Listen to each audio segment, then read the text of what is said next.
you very much.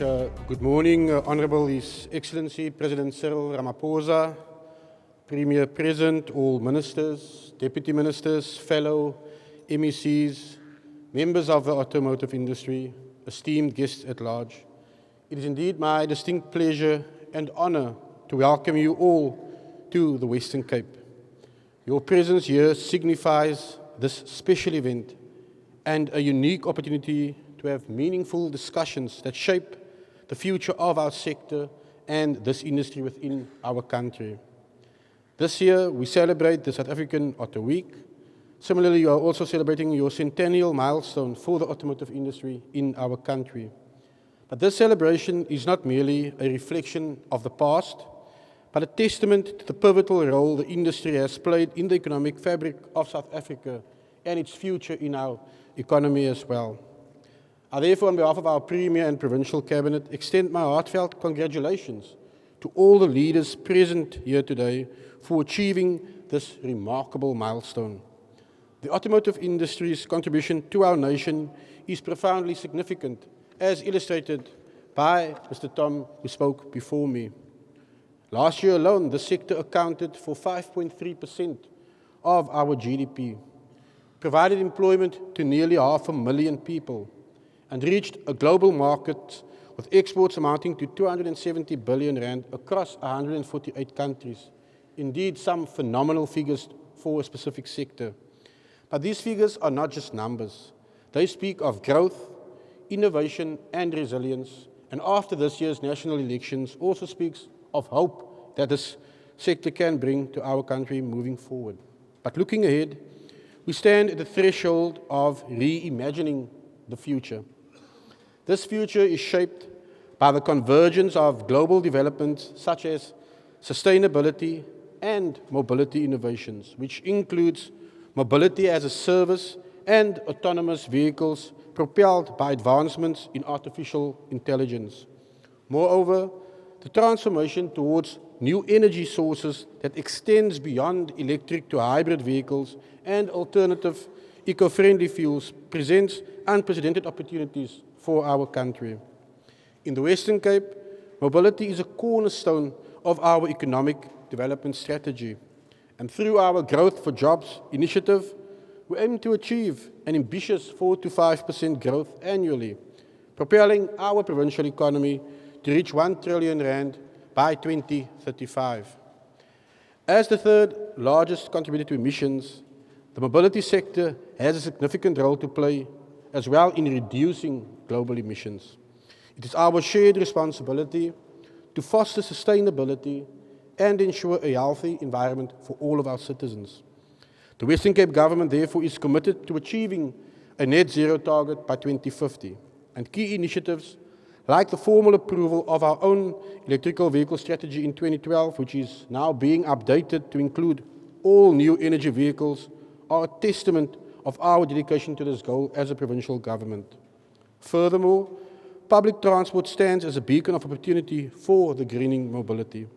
From the electrification of the taxi industry to the large-scale rollout of electric buses, these initiatives are foundational to our goal of achieving net zero by 2050.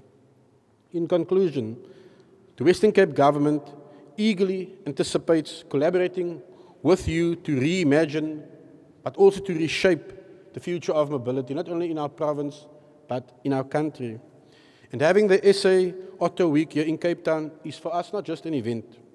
It is an opportunity to forge and strengthen our partnerships, driving us towards an exciting and sustainable future in mobility together.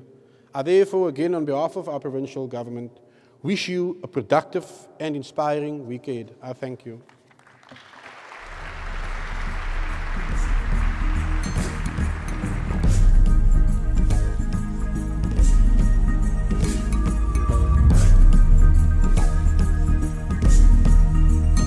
Thank you very much for that, Mr. Simmers.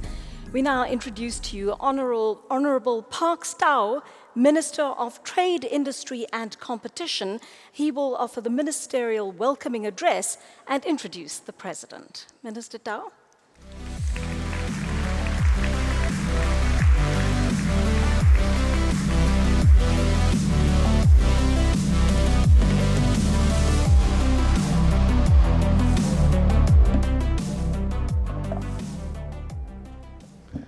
Thank you very much to our Program Director, His Excellency, President of the Republic, Mr. Cyril Ramaphosa, the President of NAMSA, Mr. Billy Tom, and your collective, CEO of NAMSA, Mr. Mikel Mabasa, and indeed representatives of the industry from the manufacturers to retailers, the OEMs and component suppliers, the financiers, and all the colleagues here present. Ladies and gentlemen, I suppose I should also join in acknowledging one of my predecessors, former Minister Alec Erwin. I should say, Comrade Alec, the industry has said to me, there's a job for you, so I must just behave like you behaved, and I've got a job in the future in the auto sector. But President, I should say, industry didn't just say that to me. They said I made commitments when I was the MEC in Gauteng, speaking at a similar event to the auto sector. And they want to hold me to what I said as the MEC about the industry. I did say to them, the difference is that I had license when I was the MEC to say certain things, but that MEC must still lobby the Minister of Trade, Industry and Competition. Ladies and gentlemen, it is a true honor to join you at South Africa Auto Week.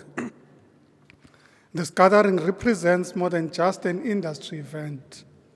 It's a celebration of innovation, collaboration, and the shared future we are building in South Africa's automotive sector. I want to extend a warm welcome to you all. Your presence affirms our shared commitment to strengthening the automotive sector and the broader economy in South Africa. It is a pivotal moment that brings together key players from across the automotive value chain. It provides a platform to discuss pressing issues, explore new technologies, and forge stronger partnerships.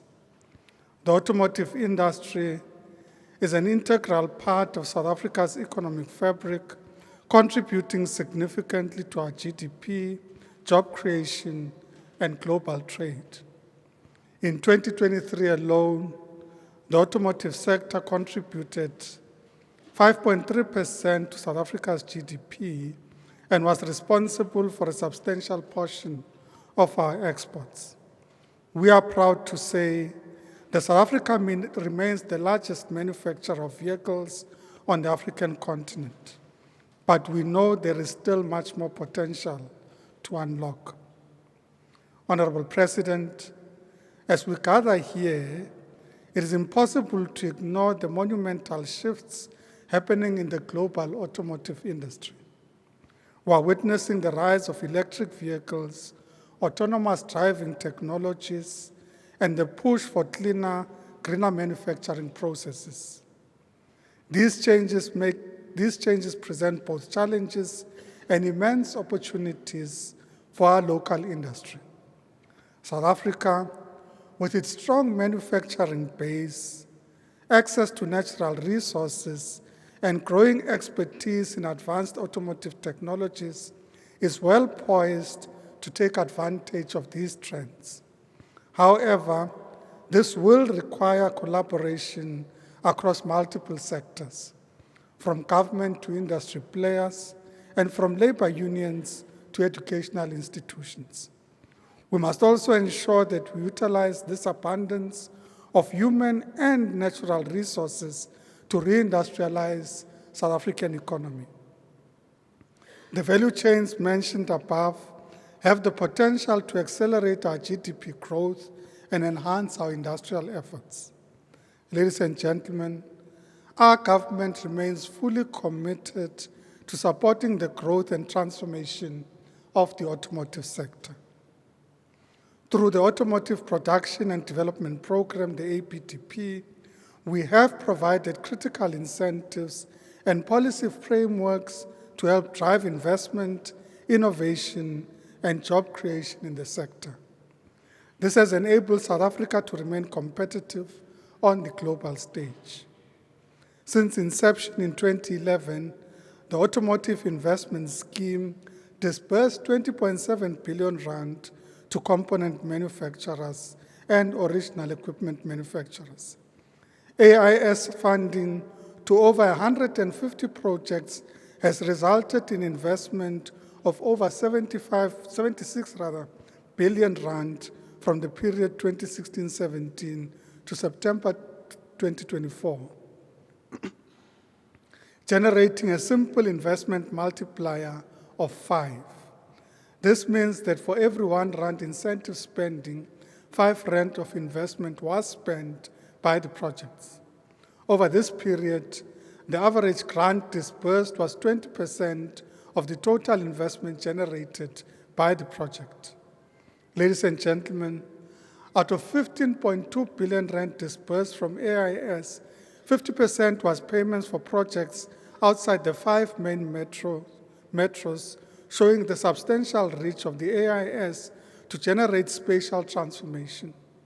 In terms of ownership, 227 million rand, or 1% of AIS funding, was accessed by Black-owned projects, 242 million rand, or 2%, by SMMEs, and 3 million rand by youth-owned enterprises, and 7.9 million rand by women-owned projects.